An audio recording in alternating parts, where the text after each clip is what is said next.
খেলার খবরে আমি মৌসুমী রয়েছি আপনাদের সঙ্গে। শুরু করছি আজকের খেলা আর খেলা। বুলেট ডায়েরি নিবেদন করছে সংবাদ প্রতিদিন। কেন্দ্রীয় ক্রীড়া বাজেটে বৃদ্ধি করতে হলে প্রথমেই রাজ্যকেই অগ্রণী ভূমিকা নিতে হয়, কারণ ক্রীড়া ক্ষেত্রে কোনটা বেশি প্রয়োজন তা কেন্দ্রীয় মন্ত্রককে জানানো উচিত রাজ্যেরই বলে মনে করেন প্রাক্তন কেন্দ্রীয় ক্রীড়ামন্ত্রী অনুরাগ ঠাকুর। এই প্রসঙ্গে তিনি বলেন, 800 crore rupees in the year 2014. It has gone up to 4,000 crore rupees 5 times in 2026. और मैंने पहले भी कहा कि ये यूनियन बजट है। अब नई कोचेस की नियुक्तियों के लिए भी केंद्र सरकार ने और नौकरियां निकाली। जब मैं मंत्री था तब हमने भी वो किया, लेकिन राज्य की सरकारों में उस तरह से कोचेस की नियुक्ति, कोचेस को नहीं रखा जा रहा, जो एक बड़ी कमी है। इसलिए स्पोर्ट्स का स्टेट सब्जेक्ट होने से खेलों को बहुत नुकसान काफी हद तक हुआ। जरूरत है क्योंकि खेल एक राज्य का विषय है, तो स्टेट्स को उसमें बहुत बड़ा योगदान देने की आवश्यकता है, केवल एक स्टेट नहीं सभी स्टेट्स को। ক্রিকেটের ডায়েরি আইপিএল এর মধ্যে ভারতীয় ক্রিকেট বোর্ডকে চুক্তির মেয়াদ বৃদ্ধির আর্জি গৌতম গম্ভীরের। বোর্ডের কাছে আরো একটি দাবি জানিয়েছেন ভারতীয় দলের প্রধান কোচ। বোর্ড কর্তারা অবশ্য এখনো চূড়ান্ত সিদ্ধান্ত নেননি। গম্ভীরের কোচিং এ টেস্ট ক্রিকেটে ভারতীয় দলের পারফরমেন্স সন্তোষজনক না হলেও সাদা বলের ক্রিকেটে বেশ ভালো। একদিনের ক্রিকেটে চ্যাম্পিয়ন ট্রফি এবং টি-20 বিশ্বকাপ দিয়েছেন কোচ গম্ভীর। আইপিএল এর আগে তৃতীয়বার 20 ওভারের বিশ্বকাপ জিতেছে ভারতীয় দল। এই সাফল্যকে মূলধন করে বোর্ডকে চুক্তির মেয়াদ বৃদ্ধির আবেদন করেছেন গম্ভীর। 2027 সালে একদিনের বিশ্বকাপ পর্যন্ত ভারতীয় বোর্ডের সঙ্গে চুক্তি রয়েছে গম্ভীরের। গম্ভীর 2028 সালে টি-20 বিশ্বকাপ পর্যন্ত ভারতীয় দলে কোচ থাকতে চান। সেই পর্যন্ত চুক্তি বৃদ্ধির আর্জি জানিয়েছেন বিসিসিআই কে। বোর্ড কর্তারা তার এই দাবি মেনে নিলে 2028 সালের লস অ্যাঞ্জেলেস অলিম্পিক্সেও ভারতের ডাগআউটে থাকবেন গম্ভীরই। কঠোর বাস্তবের সম্মুখীন টেস্ট ক্রিকেট থেকে বিরাট কোহলি অবসরকে এভাবেই দেখছেন কেন উইলিয়ামসন। একই প্রজন্মের ক্রিকেটারদের কাছে এটা কঠিন বার্তা বলেই মনে হয়েছে কিউই তারকার। এই মুহূর্তে দ্য 100 প্রতিযোগিতা লন্ডন স্পিরিটকে নেতৃত্ব দিচ্ছেন উইলিয়ামসন। 35 বছর বয়সী উইলিয়ামসন বলছেন, বয়সকে আমরা কেউ বিবেচনার মধ্যে রাখতে চাই না, কিন্তু উল্টো দিকে থাকা ক্রিকেটারদের মধ্যে কেউ কেউ কোনো সতীর্থর অবসরের সিদ্ধান্ত নিলে তার নজরে আসে। আচমকা উপলব্ধি হয়, তাই তো বয়সটা তো কম হলো না, প্রতিদিনই তা বাড়ছে, আর এটাই বাস্তবতা। বিশ্ব টেস্ট চ্যাম্পিয়নশিপে দল বাড়তে চলেছে। এখন 9টা দল নিয়ে চলে টেস্ট বিশ্বকাপ। তবে 2027 থেকে 29 সার্কেল টেস্ট বিশ্বকাপে অংশ নিতে পারে 12 দল। তাছাড়াও ক্রিকেট নিয়ে আরো বড় পরিকল্পনা রয়েছে আইসিসির। ওয়ানডে সুপার লিগ ফিরিয়ে আনার কথা ভাবছে আইসিসি। জিম্বাবুয়ে, আফগানিস্তান, আয়ারল্যান্ড আইসিসির পূর্ণ সদস্য হলেও টেস্ট বিশ্বকাপে খেলে না। টেস্টের মান বজায় রাখতে এই চ্যাম্পিয়নশিপকে দুটি পর্যায়ে ভাগ করার প্রস্তাব দেওয়া হয়েছিল দুবাইয়ে আইসিসির মিটিং এ। তবে এই বিষয়ে কেউই সেভাবে আগ্রহ না দেখানোয় এই প্রস্তাব খারিজ হয়ে গিয়েছে। অন্যদিকে ওয়ানডেতে সুপার লিগ ফিরিয়ে আনার প্রস্তাবের সিদ্ধান্ত নেওয়া হয়েছে। 2023 সালে বিশ্বকাপের পর এই প্রস্তাবের সিদ্ধান্ত বাতিল হয়ে গিয়েছিল। তবে এখন ওয়ানডে ক্রিকেটকে বাঁচিয়ে রাখতে এই সিদ্ধান্ত নিয়েছে আইসিসি। জানা যাচ্ছে এই প্রতিযোগিতা শুরু হতে পারে 2028 সাল থেকে। কতগুলো দেশ এই টুর্নামেন্টে খেলবে তা অবশ্য জানা যায়নি।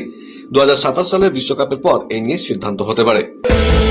আইপিএল এর মতো টুর্নামেন্টে ক্রিকেটারদের দল পরিবর্তন করা একটা স্বাভাবিক ঘটনা। এই বছর মেগা নিলামের মাধ্যমে ফ্র্যাঞ্চাইজিগুলির মধ্যে ক্রিকেটারদের ব্যাপক বদল লক্ষ্য করা গেছে। তবে এমন কিছু ক্রিকেটার আছেন যারা এই টুর্নামেন্টের উদ্বোধনী মরশুম থেকেই একই দলের সঙ্গে নিজেকে জড়িয়ে রেখেছেন। বিরাট কোহলি তাদের মধ্যে অন্যতম একটা নাম। একসময় ভারতের অন্যতম প্রতিভাবান ব্যাটার হিসেবে বিবেচনা করা হতো পৃথ্বী শকে। দেশের হয়ে 12টা ম্যাচ খেলেছেন, কিন্তু নিজের খেলা ধরে রাখতে পারেননি।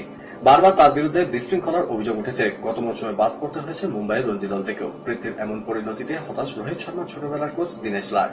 পৃথ্বী কি করলে ফিরে আসতে পারেন তাও বলেছেন তিনি। খেলার খেলাতে সময় হয়ে গেছে এখন একটা ছোট্ট ব্রেকের। ফিরছি ব্রেকের পর, দেখতে থাকুন খেলা আর খেলা।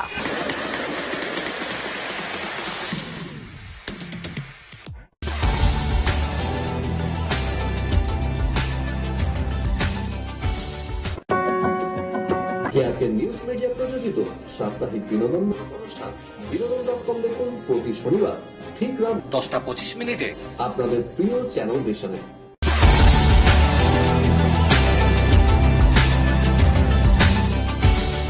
ব্রেকের পর ফিরে এলাম খেলা আর খেলাতে। বিদেশের ডায়েরি সময়ের সঙ্গে পাল্লা দিতে হচ্ছে নেইমারকে। ব্রাজিলের ফুটবল মহলে তো বটেই, গোটা বিশ্বের ব্রাজিল উদ্যোগীদের কাছে একটাই প্রশ্ন, আসন্ন বিশ্বকাপের দলে থাকবেন কি তিনি?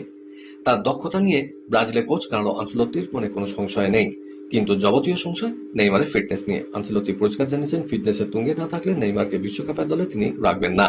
এই ভাবনার জন্য আনসেলত্তির সমালোচনা করেছেন রোনাল্ডিনোর মতো ব্রাজিলের প্রাক্তন তারকারা। নেইমার পরিষ্কার জানাচ্ছেন, এই মুহূর্তে তার মূল লক্ষ্য বিশ্বকাপ খেলা। আশা করছি আমি সেখানে থাকতে পারবো। বিশ্বকাপে আরেকটা বড় স্বপ্ন আছে নেইমারের, প্রিয় বন্ধু লিওনেল মেসির মুখোমুখি হওয়ার। তিনি চান বিশ্বকাপ ফাইনাল হোক ব্রাজিল বনাম আর্জেন্টিনার। 40 বছর বয়সে প্রাণবন্ত ক্রিশ্চিয়ানো রোনাল্ডো ক্লাব ও দেশের জার্সিতে সমমহিমায় খেলে চলেছেন পর্তুগিজ মহাতারকা। এখনই ফুটবলকে বিদায় জানানোর কোনো ভাবনা নেই CR7-এর। 2026 বিশ্বকাপকে পাখির চোখ করে এগিয়ে চলেছেন তিনি।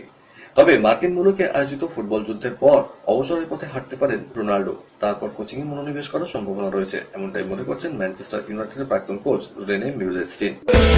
প্রত্যাবর্তনের পুনরাবৃত্তি কি হবে?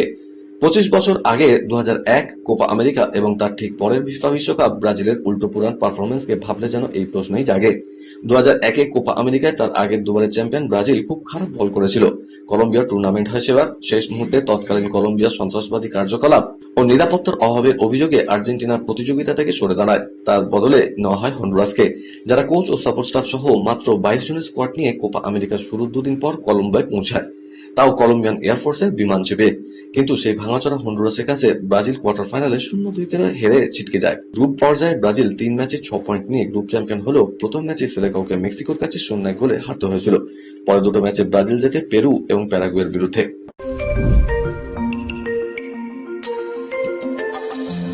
যে প্রতিযোগিতাতেই লড়েছেন তাতেই জিতেছেন, শুধুই জিতছেন না, অন্য প্রতিদ্বন্দ্বীরা তার ধারে কাছেও নেই।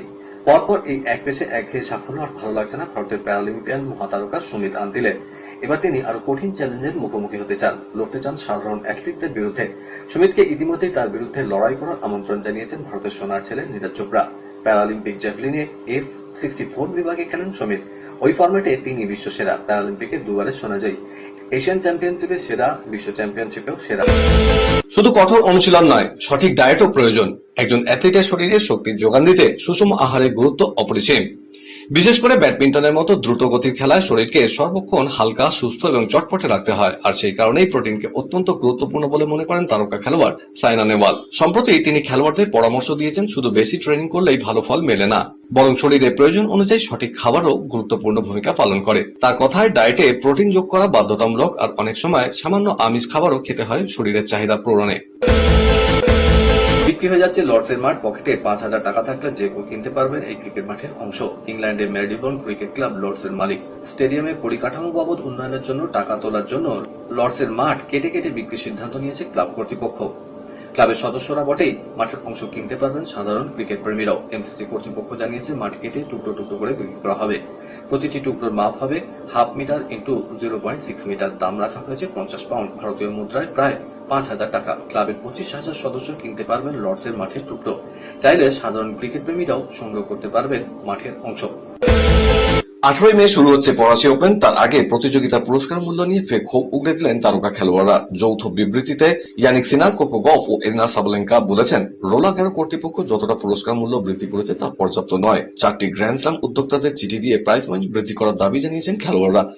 চলতি আসর শুরুর আগে মোট পুরস্কার মূল্য 10% বৃদ্ধির কথা ঘোষণা করেছিল ফরাসি ওপেন কর্তৃপক্ষ। অর্থাৎ আগের 61.7 মিলিয়ন থেকে তা বাড়ানো হয়েছে 72.1 মিলিয়ন ইউরো। পুরুষ ও মহিলাদের সিঙ্গেলস চ্যাম্পিয়ন পাবেন 2.8 মিলিয়ন ইউরো, রানার্স আপ পাবেন 1.4 মিলিয়ন ইউরো। তাতে খুশি নন খেলোয়াড়রা। কলকাতার ডায়েরি। ভারতীয় ফুটবলে অন্দরমহলে এখন সাজো সাজো রব। দীর্ঘ টালবাহানা আর চড়াই উতরাই পেরিয়ে বাংলার 3 প্রধান মোহনবাগান, ইস্ট বেঙ্গল এবং মডার্ন স্পোর্টিং এখন আইএসএল এর মঞ্চে। আই লিগে দাপট দেখাচ্ছে diamond Harbour FC, United sports এর মতো ক্লাবগুলো। বাংলার ক্লাবগুলো চ্যাম্পিয়ন হওয়া এখন কেবল সময় অপেক্ষা মাত্র। কিন্তু এই সাফল্যের ঝকঝকে প্রলেপ সরালেই বেরিয়ে আসছে এক কঙ্কালসার চেহারা। পরিসংখ্যানের দিকে তাকালে শিউরে উঠতে হয়। দেশের সর্বোচ্চ লিগ আইএসএল এ বাংলার 3 বড় ক্লাব খেললেও প্রথম একাদশে নিয়মিত সুযোগ পাচ্ছেন কেবল সুভাশিস বোস। বাকিরা হয় রিজার্ভ বেঞ্চে শোভা বাড়াচ্ছেন, নয়তো স্কোয়াডেই নেই। ভিন রাজ্যের ক্লাবগুলোর দিকে তাকালে একমাত্র রহিম আলীর নামটুকু কোনো মতে উল্লেখ করা যায়। ভারতীয় ফুটবলের মূল স্রোতে বাঙালি ফুটবলারদের দুরবস্থা এবারও বিন্দুমাত্র বদলাচ্ছে না। খেলার খেলা আজকের মতো এই পর্যন্তই।